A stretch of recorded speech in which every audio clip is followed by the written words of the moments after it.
সরকারি বাসে করে গাঁজা পাচারের ছক, গাঁজা সহ গ্রেফতার বাস চালক। ফাঁসি দেওয়ায় টোল প্লাজায় পাকড়াও বাস চালক। আরো বিস্তারিত জানাবে বিশ্বজিৎ, রয়েছে প্রতিনিধি বিশ্বজিৎ। কোথা থেকে গ্রেফতার করা হলো এই বাস চালককে এবং এই অভিযান কোথায় চালানো হয়েছে?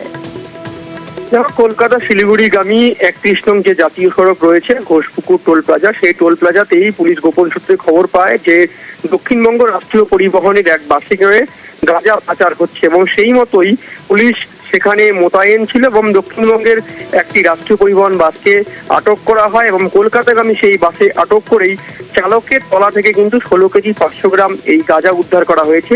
চালকের কথায় অসঙ্গতি পাওয়ায় চালককে গ্রেপ্তার করা হয়েছে। কেন চালক তার নিজের সিটের নিচে এই গাঁজা রেখেছিল তা কিন্তু তিনি কথায় প্রমাণ করতে পারেননি, তাই পুলিশ তাকে গ্রেপ্তার করেছে। আজ তাকে শিলিগুড়ি মহকুমা আদালতে তোলা হবে।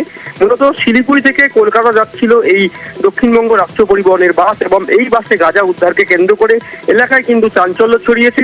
সরকারি বাসে গাঁজা উদ্ধার কিভাবে হলো তাও কিন্তু প্রশাসনের আধিকারিক পুলিশ কর্তারাও কিন্তু হতবাক। গোটা ঘটনায় পুলিশ তদন্ত শুরু করেছে এবং ধৃতকে আর শিলিগুড়ি মহকুমা আদালত তোলে।